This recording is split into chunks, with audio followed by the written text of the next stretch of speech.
కాంగ్రెస్ ప్రభుత్వం ఏర్పడిన తర్వాత ఎంతో ప్రతిష్టాత్మకంగా నిర్వహించినటువంటి కులగణన సర్వే కంప్లీట్ అయింది. దానికి సంబంధించినటువంటి రిపోర్ట్ని కూడా నిన్న సబ్ కమిటీకి అందజేశారు. దీనిపైన మనతో పాటు మాట్లాడడానికి మంత్రి పొన్నం ప్రభాకర్ ఉన్నారు. మాట్లాడదాం. కులగణన నిజంగా సర్వే చేశారా లేదంటే కాంగ్రెస్ చెప్తున్నటువంటి లెక్కలు చూపిస్తున్నారా అని కవిత నిన్న ప్రశ్నించింది. దీనిపైన మీ సమాధానం ఏంటి? కవిత గారు ఈ ప్రక్రియ జరుగుతున్నప్పుడు గమనించారో లేదో నాకు తెలిసి వారికి కూడా ఈ కుల సర్వేల భాగస్వామ్యం సమాచారాన్ని ఇచ్చింది. 1,00,000 మంది పైన ఎమ్యూనరేటర్లు ఇల్లు తిరిగి సమాచారాన్ని సేకరించినారు. అక్కకు అటువంటి అనుమానం అవసరంలే. అమ్మ అంత సరి అయిన విధంగా జరిగింది. ఎక్కడైనా ప్రత్యక్షంగా మీకు తెలిసి పొరపాటు జరిగింది అనిపిస్తే సంబంధిత బీసీ శాఖ మంత్రిగా నా దృష్టికి తీసుకురండి, నేను దాన్ని సరి చేస్తాను. కానీ ఊరికైనా రాజకీయంగా బట్టగాల్చి మీద పారేసి ఇంత ప్రతిష్టాత్మకంగా జరిగిన సర్వేను అపహాస్యం చేసే ప్రయత్నం చేయకు తల్లి అని దండం. సర్వే కరెక్ట్గా జరగలేదు, కాంగ్రెస్ చెప్తుందంట కూడా కాకమ్మ లెక్కలు అని ప్రతిపక్షాలు ఆరోపిస్తున్నాయి. నిజంగా సర్వే కరెక్ట్గా జరగలేదా? అన్ని ఇండ్లకు తిరగలేదా? నేను అదే చెప్తున్నా కదా, 3.1% తప్ప. అది కూడా వాళ్ళు పోతే రిఫ్యూజ్ చేసిన వాళ్ళు, తాళాలు వేసిన వాళ్ళు, మైగ్రేట్ అయినటువంటి వాళ్ళు తప్ప ఈ రాష్ట్రంలో 96.9% సర్వే జరిగింది. ఆధారాలు ఉన్నాయి, కంప్యూటరైజ్డ్ అయింది. ఎవరికి ఏ అనుమానం వచ్చి చెక్ చేసుకోవచ్చు. ఎవరైనా ఇప్పటికైనా ఇవ్వని వాళ్ళు ఉంటే వాళ్ళు సంబంధిత కార్యాలయాలు ఇవ్వమని అడుగుతా ఉన్నాం. కొంతమంది ఉద్దేశపూర్వకంగా మేము ఇయ్యం పో అంటే ఇది కొట్టి తీసుకునేది అంశం కాదు, ఇది అరెస్ట్ చేసి తీసుకునేది కాదు. ఇది వాళ్ళు స్వచ్ఛందంగా ఇవ్వాల్సిన సమాచారం.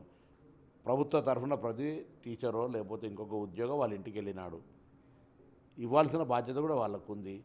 ప్రభుత్వం దురుద్దేశపూర్వకంగా జరుగుతుంది కాదు, ఎవరెంతో వారికంతా అనే ఉద్దేశం కొద్దీ భవిష్యత్ ప్రణాళికలు, భవిష్యత్తు కార్యాచరణ రూపొందించడానికి ప్రభుత్వం మా పార్టీ పరంగా ఇచ్చిన ప్రకటన మేరకు, వాగ్దానం మేరకు ఈ చర్య తీసుకుంది. దీన్ని సహకరించిన వాళ్ళు సహకరించకుండా కార్యాచరణ జరుగుతున్నప్పుడు దాన్ని విమర్శ చేయడం అంటే రాజకీయ దురుద్దేశపూరితం. దీని పట్ల బీసీలంతా అప్రమత్తంగా ఉండాలి. ఇది ఒక పెద్ద ఉద్యమం తర్వాత, పెద్ద ఆకాంక్ష తర్వాత, పెద్ద పోరాటం తర్వాత ఇది వచ్చింది. ఇవాళ ఈ యొక్క ఆకాంక్ష నిలబడి ఈ కార్యాచరణ జరగడానికి కారకులైన బీసీ మేధావులకు, ఉద్యమకారులకు, బీసీ సంఘాలందరికీ అభినందన తెలియజేస్తా ఉన్నా. ప్రభుత్వం కూడా రాహుల్ గాంధీ గారి ఆకాంక్షకు అనుగుణంగా, మల్లికార్జున ఖార్గే గారి ఆకాంక్షకు అనుగుణంగా, గౌరవ ముఖ్యమంత్రి రేవంత్ రెడ్డి గారు, ఉప ముఖ్యమంత్రి భట్టి విక్రమార్క గారు, కమిటీ చైర్మన్ ఉత్తమ్ రెడ్డి గారు, గౌరవ సభ్యులు, మంత్రివర్గ సభ్యులు, శాసనసభ్యులు, అధికారులు, ఐఏఎస్లు అందరూ భాగస్వామ్యులైన, ఇంక్లూడింగ్ పత్రికలు కూడా దీనిపైన కొంతమంది దుష్ప్రచారం చేసే సందర్భంలో వాస్తవం ఏం జరుగుతుందని చెప్పే ప్రయత్నం చేసి వాళ్ళు కూడా వాళ్ళ బాధ్యత నిర్వహించి ఈ కార్యక్రమం విజయవంతం జరగడానికి ప్రయత్నం చేశారు. వాళ్ళందరికీ ధన్యవాదాలు. ఇలా తెలంగాణ రాష్ట్ర బీసీ శాఖ మంత్రిగా ఇది ఒక గొప్ప కార్యక్రమం. ఇందులో ఏదైనా నేను మీ ద్వారా కూడా కోరుతా ఉన్నాను, ఇలా తెలంగాణ సమాజాన్ని ఏదైనా మంచి అనిపించకపోతే, పొరపాటు అనిపించకపోతే సమాచారం ఇచ్చి సలహా చెప్పండి. కానీ ఇంత పెద్ద బృహత్తర కార్యక్రమం, ఇంత శ్రమపడి ఇంత జరిగిన తర్వాత, ఇంతమంది భాగస్వామ్యాలు చేసి సైంటిఫిక్గా టెక్నాలజీని ఉపయోగించి ఇంత జరిగిన తర్వాత కూడా దీని మీద అపహాస్యం చేసే ప్రయత్నం చేస్తే ఇది మీరు బలహీన వర్గాల పట్ల వ్యతిరేక భావంతో చేస్తున్నారు మాత్రమే అనుకోవాల్సి వస్తుంది. ఎవరు ఎంత ఉంటే వారికి అంతా అన్నారు. ఇప్పుడు బీసీలు దాదాపు 56% ఉన్నాయని మీ లెక్కలు చెప్తున్నారు. మరి బీసీలకు అంత రిజర్వేషన్ ఇస్తారా మీ రాహుల్ గాంధీ చెప్పినట్టుగా? ఇవ్వాలనే కదా రేపు క్యాబినెట్లో ఒకటే రోజు ఇవాళ ప్రారంభమైంది. ఇవ్వాలనే అంత అధిగమించకపోయినా తప్పకుండా ఆ దిశలో కార్యాచరణ కొనసాగుతుంది. ఒకవేళ ఇలాంటి ఆలోచన ఉంటే మీకు ప్రాబ్లమ్స్ వస్తాయి, అటు కోర్టు నుంచి న్యాయపరమైనటువంటి చిక్కులు వస్తాయి. అలాంటి వాటిని ఎలా ఎదుర్కోగలుగుతున్నారు? అందుకే అవన్నీ అధిగమిస్తూ వచ్చిన సమాచారాన్ని ఏ విధంగా ముందుకు తీసుకుపోవాలి, ఎక్కడ న్యాయపరమైన చిక్కులు రాకుండా అమలు చేయడానికి గల అన్నిటికీ వేదిక క్యాబినెట్, శాసనసభ.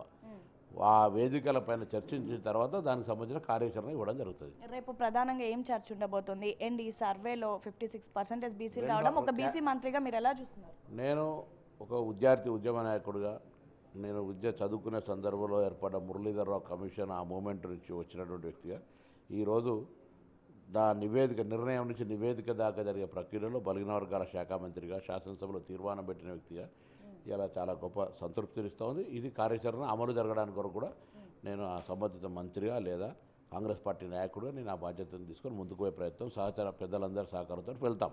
ఇది ఒక గొప్ప కార్యక్రమం. నేనేమడుగుతున్నా, కొంతమంది సంఘాల వాళ్ళు కావచ్చు, లేకపోతే రాజకీయ పార్టీలు కావచ్చు, ఒక కార్యక్రమం జరుగుతూ ఉంది. ప్రారంభ దశలో ఏదైనా కొంత గొప్ప తేడా అనిపిస్తే ట్రై టు సెట్ ఇట్, దాన్ని రైట్ చేసే ప్రయత్నం చేయండి. ఒట్టిగానే బ్లేమ్ చేసి విమర్శ చేసే ప్రయత్నం ద్వారా అది ఆ కాన్సెప్ట్ బ్యాక్ ఎండ్లో ఉండే బ్యాక్వర్డ్ క్లాస్ ఇంట్రెస్ట్ దెబ్బతింటుంది. దయచేసి అది దెబ్బతలగకుండా చూడాల్సిందిగా రాజకీయ పార్టీలందరికీ విజ్ఞప్తి చేస్తున్నా. మా ప్రభుత్వం, మా పార్టీ చిత్తశుద్ధితోటి ముందుకు పోవడానికి ప్రయత్నం చేస్తుంది. ఏదైనా లోపం వస్తే చెప్పండి. ప్రతిపక్షాలు బయట వాళ్ళు కాదు, మీ పార్టీలో ఉన్నటువంటి ఎమ్మెల్సీ తీన్మార్ మల్లనే నిన్న సంచలనమైనటువంటి కామెంట్ చేశారు. ఒక బీసీ మంత్రిగా మీరు ఎలా చూస్తారు? నిన్న ఆ సభ ఉద్దేశం ఏంటి? అసలు ఆయన కామెంట్స్ని ఎలా చూస్తున్నారు పార్టీ నుండి? వాస్తవంగా నేను అంటే పత్రికల్లో నేను ప్రింట్ మీడియా చూసినా ఇక్కడ లేదు, వీడియోలో నేను చూడలేదు. నేను సబ్ కమిటీ మీటింగ్ ఉండడం వల్ల నేను అది పీసీసీ అధ్యక్షుడితో మాట్లాడిన తర్వాత డెఫినెట్లీ బీసీ మంత్రిగా నేను స్పందిస్తా, పార్టీ తరఫున వారు కూడా స్పందిస్తారు. చర్యలు ఏమైనా తీసుకుంటారా? పార్టీ అధ్యక్షుడు మాట్లాడతారు, మాట్లాడిన వినందే లేదు. మీరు సెకండ్ స్టేజ్కి వెళ్తే ఎట్లా? ఓకే, చివరిగా రేపు అసెంబ్లీలో ఏం చర్చ జరగబోతుంది? క్యాబినెట్లో ఏం డిసైడ్ చేయబోతున్నారు? రేపు చూస్తారు, కొద్దిసేపట్లో జరగదు, రేపు పొద్దున జరుగుతుంది, అప్పుడు చూస్తారు. ఓకేనా? అయితే